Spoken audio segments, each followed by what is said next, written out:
Hi guys, and welcome to my review of Arsenal's game against Liverpool, game 3 of the new season.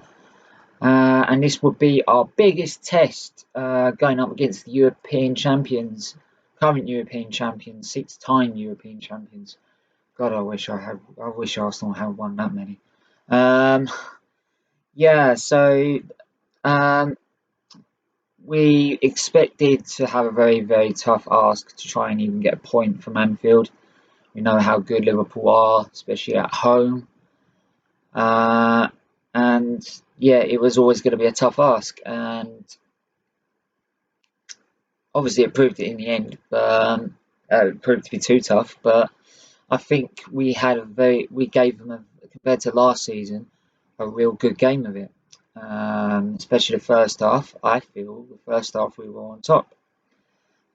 Yes, they dominated all the possession, but I remember times Arsenal dominated all the possession, but the other team have looked more deadly, and people say they came out on top in one half. So um, we sort of shut Liverpool out. They were struggling to get clean through and have a clear chance, um, whereas we had pretty much two clear shots on goal, which should have gone in, to be honest, which was Pepe and Aubameyang.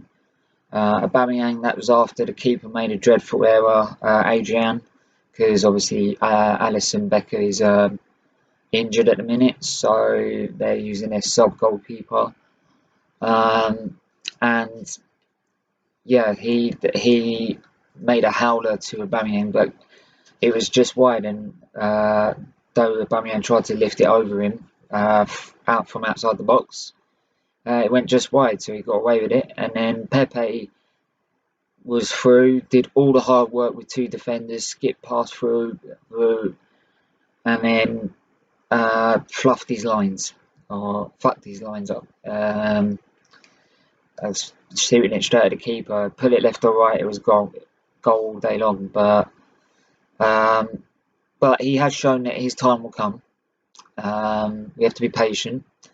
I remember Henry, it took him 9 games.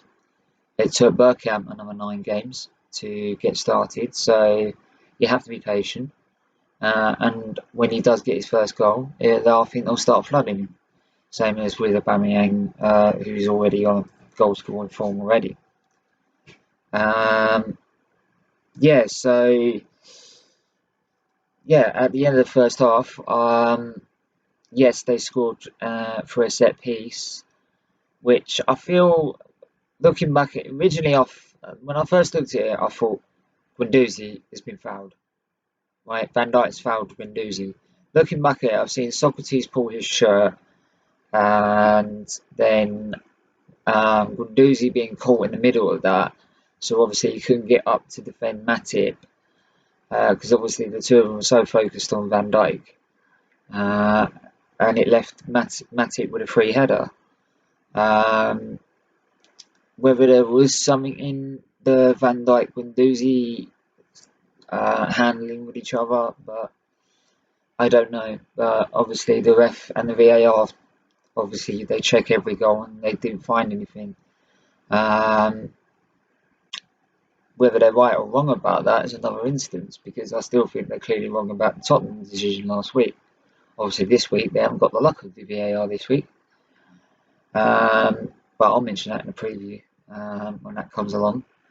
Um, yeah, so after coping well with the first 10 minutes, which was just we can't get out of our own box, we were quite easy now in that first half, being able to absorb the pressure and work our way out of it and counter. Start of the second half, I was expecting more of the same, probably more attacking from Emery. He didn't want to change it at half time. Maybe because that was only because we were 1 goal down, and if it got towards the end of the game and we're still only 1-0 down, then go for it like he did at the end. Because then Liverpool were getting more nervous about a 1-0 lead. The one thing I did think Liverpool weren't nervous of was Pepe. Not a lot of players can get Van Dijk, because Liverpool were playing such a high line that after Pepe broke through and nearly and should have scored his uh, big chance, Van Dijk sort of was holding back and getting the defensive two to hold back a little bit more and wasn't going so much forward, which a lot of players can't do to Van Dijk. He doesn't usually get spooked like that. So it just shows the quality Pepe has. So yeah, but obviously my skepticism about David Luiz, um, sort of played out on the pitch. There's a reason why at Chelsea like to sell players to us because they're shit usually, and the reason I think David Luiz was sold to us is because he does have these. Yeah, he can be a decent defender at times, and he's a decent replacement, I think, for Koscielny until Saliba comes back. Because don't forget, Saliba's on loan, and then he comes to us. He's on loan at the club we bought him from, but then he comes to us next season. So I think I still say that Little Luiz is a cover for him, and I hope that is the case because I don't think I can deal with Luiz playing so many risky balls across your own box to the opposite side of the pitch when the other team are trying to press you and making mistakes like this. And the penalty, I don't know what he was doing because Salah was drifting wide. It looked like he would have to shoot a wonder strike past Leno or cross it back in, but he decides to tug his shirt right in front of the referee, blatant, and he's got the temerity to argue a blatant penalty. I mean, Luiz, come on, think about it, mate. Seriously. Then the so that really uh, didn't that sort of just put our nail in the coffin with probably our best chance of getting back in the game. So it was. I felt then, obviously, I wanted Emery to change it at a point. Obviously, he didn't, and I still think that Emery should have changed it a lot earlier. But before I think Emery even had a chance to contemplate what to do and change it, Luiz goes and makes it worse, trying to make up for his mistake with Salah and the penalty. He then tries to run up to, I think, go and press Salah, and just sells himself to him. He just sells himself so easily, so naive, just thinking he's going to get the ball back off him. And Salah's just took one look at him, turned and gone, bye, miss you already. Right, I'm off to score a goal. And he went down the other end and scored. Right, because the other defenders had to cover the other strikers that they were supposed to cover. And Luiz was supposed to cover him. But he's now out of position, and the defence has to start running backwards because they have to start supporting the other defenders because he will just cross it to them otherwise.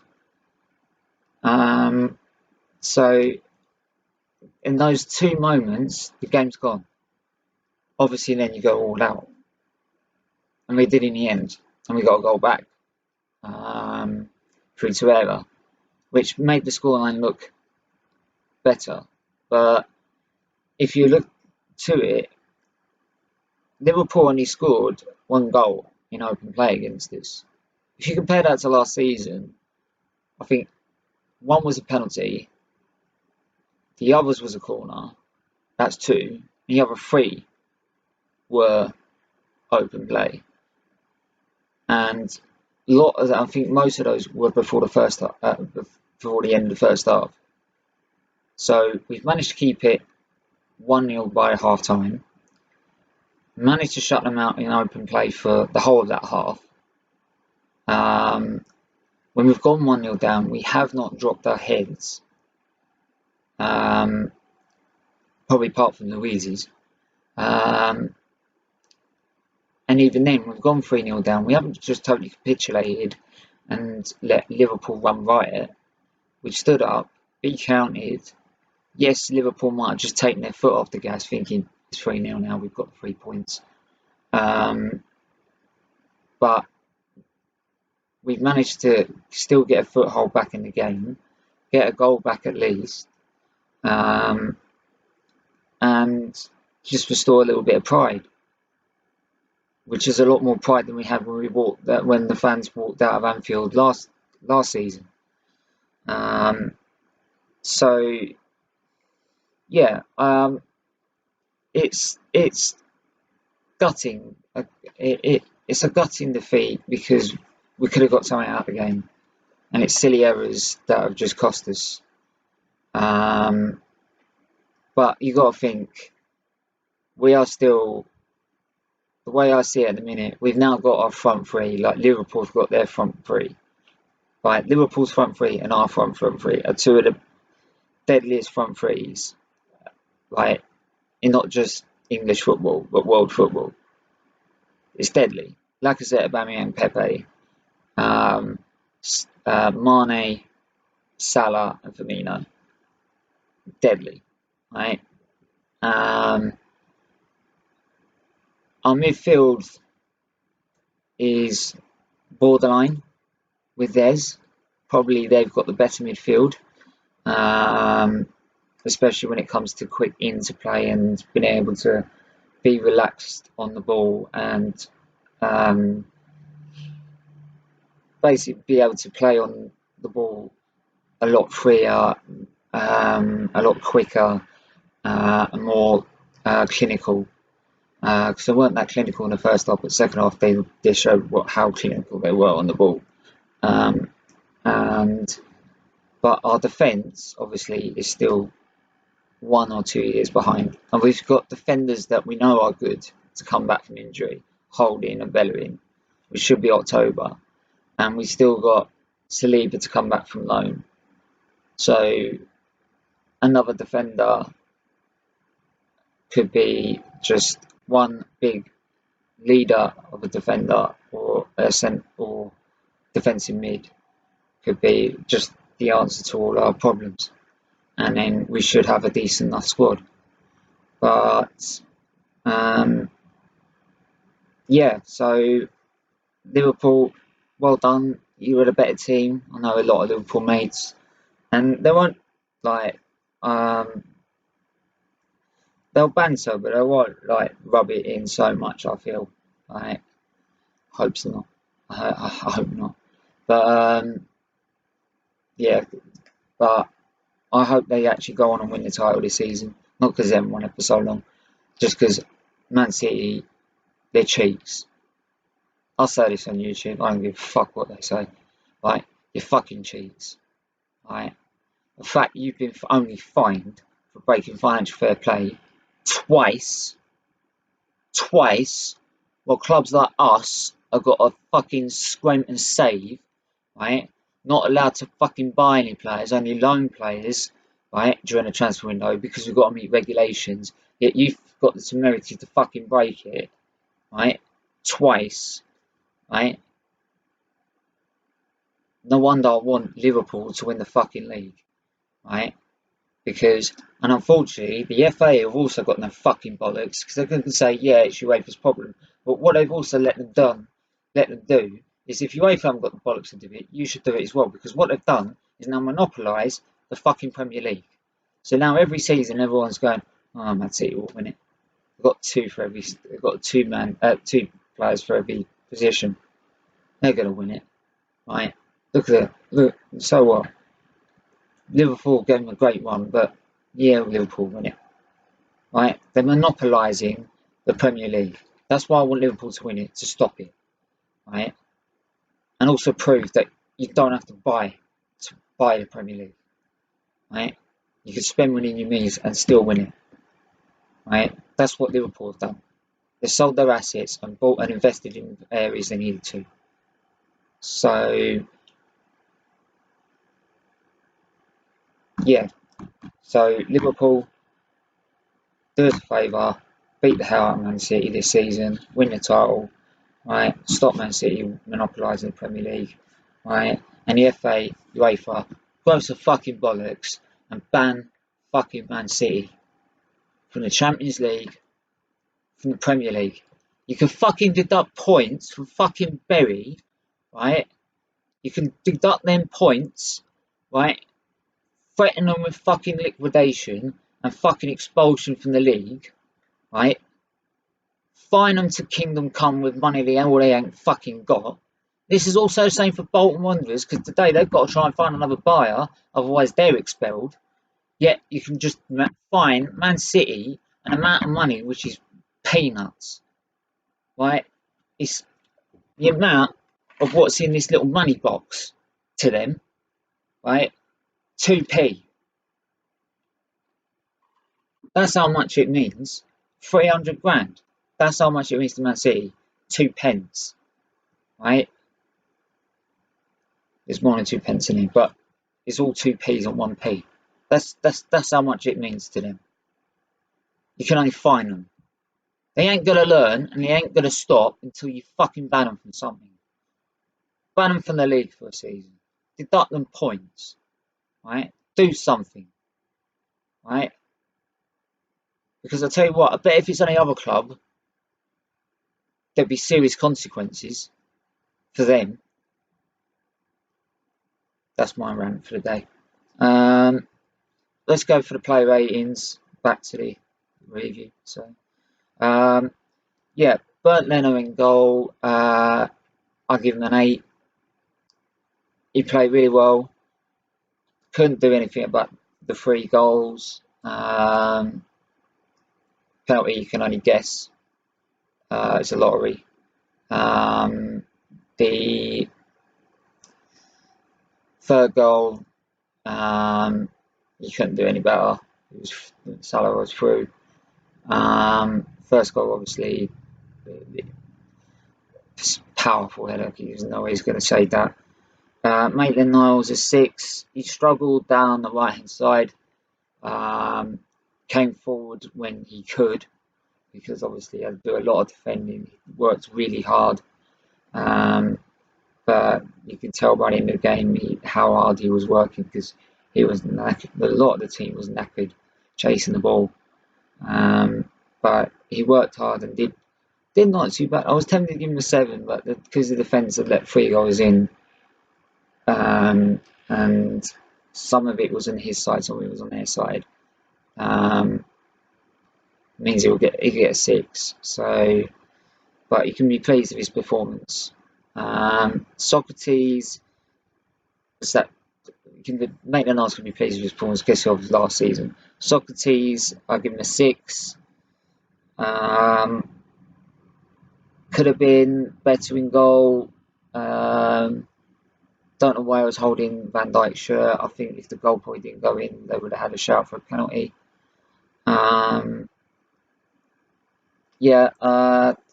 Defended quite well, to be honest, during the game. Because really, the only goal they let in for free play was someone else's incident. Was Luigi's incident. So he's not. He didn't do a lot wrong, but he is part of the defence with let 3 goals in. So I'll give him a 6 as well. David Luiz, 3. I don't know what he was doing. He lost his mind. Right? He obviously lost the sense of how to be a defender for the 3rd goal and what the fucking rules state in the 2nd goal. Clearly. So 3, and he needs to stop these mistakes. Right? Because Arsenal fans aren't going to put up with that. Don't care what you think of him. So Nacho Monreal, a 4. He really struggled.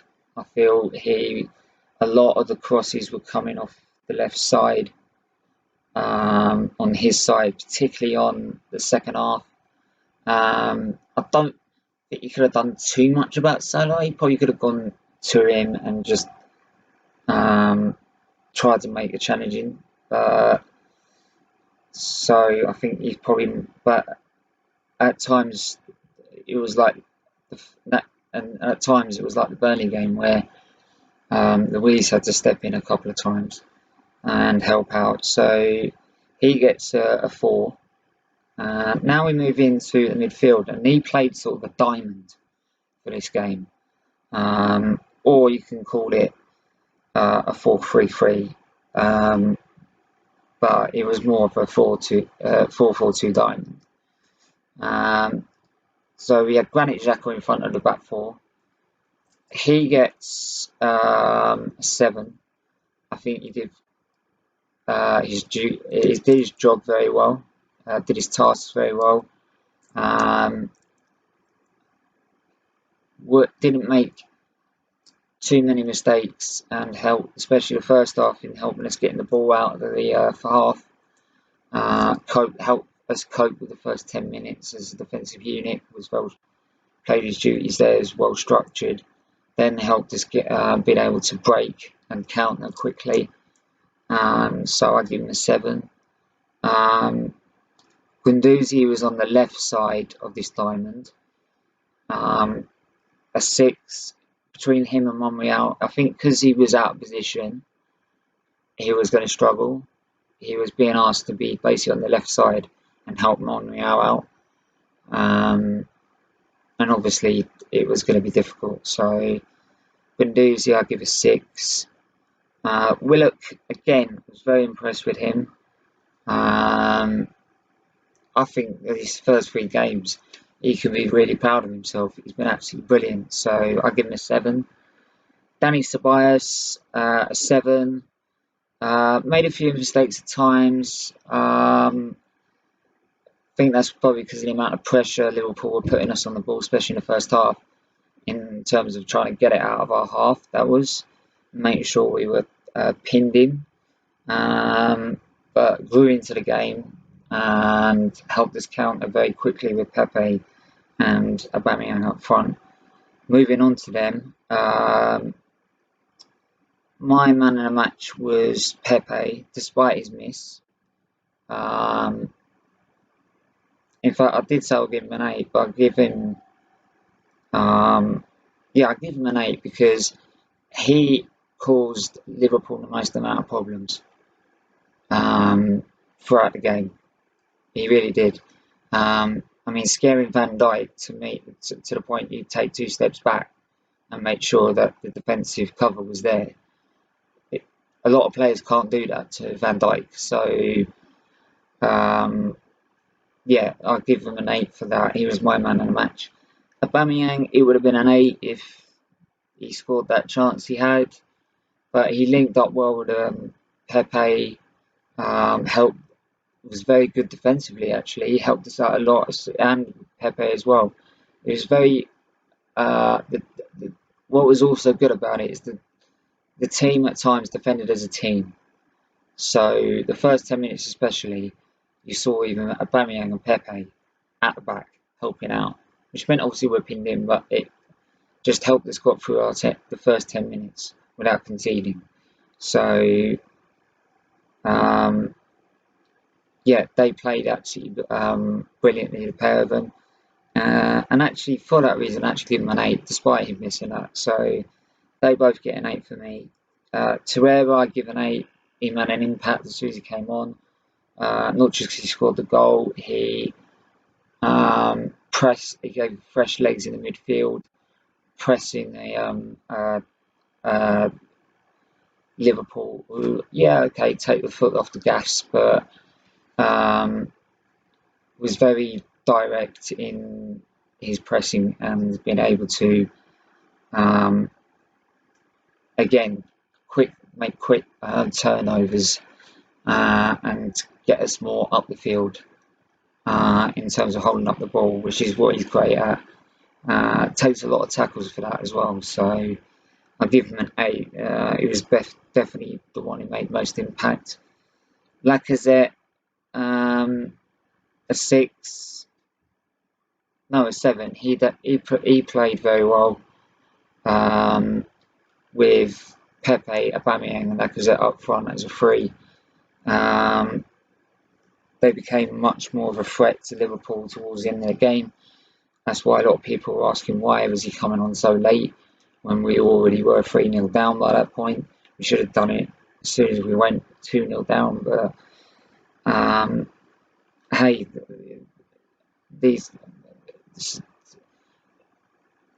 a lot of people then have a go at Emery when he doesn't make changes, the other go at Emery when he makes too many changes. So in the end, I trust the manager in his decision making at the minute, because most of his decisions are so far been perfect. The way he changes the game. So that day he got it wrong. Some days you're going to get it wrong. Some days you're going to get it right. Even Wenger in his heyday, even George Graham in his heyday, me in his heyday, I could probably believe as well. I probably believe Herbert Chapman in his heyday made decisions that tried to change the game, the formation, and it didn't work. That's the way it goes. That's football. And then he brought Mkhitaryan, who I don't think made any impact at all. Didn't notice him coming. The only time I noticed him was him coming on the pitch. That was it. Didn't have anything out of him afterwards. So a 5. And those are my play ratings. That's my review. I'm sorry it's taken 26 minutes. 26 minutes, but there was a couple of other things I want to get off my chest, like the football, the league with Barry and all that. I think it's just unbelievable. Especially Bolton Wanderers as well. We've got such great history. I remember growing up, there was such a hard team we always seemed to be a bogey team for us when they were in the Premier League. And it's just sad to see, because they've got great history as well as Bury. Obviously, Bury being one of the oldest clubs in the league, so it's disgraceful. I mean, FA should be doing everything to help them, not doing everything to expel them. Especially when they can help Man City out by not punishing them and banning them for breaking rules twice. Usually, I was always taught the lesson: if you can't play by the rules, don't play at all. Bet a lot of Man City fans used to say that when they grew up. Bet a lot of Man City fans told their kids how to grow up and how to play games like that. Bet ya. So if you're a Man City fan, you teach your kids how to play games, basically, and teach them that rule, right? Or teach them that understanding of how to play sports or games or anything like that, right? Why the hell are you a Man City fan? Or you can be a Man City fan, but you should be totally against what they're doing, which is monopolising the league by breaking the rules. So, but yeah, let me know what you think about the game. Leave your comments in below. Let me know if you got your prediction right, your original predictions. Did you feel that Emery didn't should have played his cards earlier? What do you think about Luiz's mistakes? Do you feel that's just the same thing continuing on from Chelsea, or do you think that's just going to be a one-off and he's going to be a lot better in the coming games? I do hope if he is playing against Spurs, he better not fucking do it against Spurs. I swear to God. Otherwise, he's going to be turning into one of the most hated Arsenal players. So, but yeah, leave all your thoughts, comments below. Leave a like on the video. Subscribe if you're new. I'll bring about my third chapter on my story, which is obviously all about raising liver disease awareness. And I'll also be doing a preview back to the Formula 1. Because Formula 1 starts this Friday. It's the Belgian Grand Prix at Spa-Francorchamps. Can Hamilton let us know if you think Hamilton and Mercedes are going to come back just as strong as they did from the summer break, and let me think if Albon is going to outperform what Gasly did in his first race. Leave all your thoughts in the comments below, and I will get back and I'll come back with a preview for both Arsenal Tottenham and the Belgian Grand Prix. So have a great day and take care.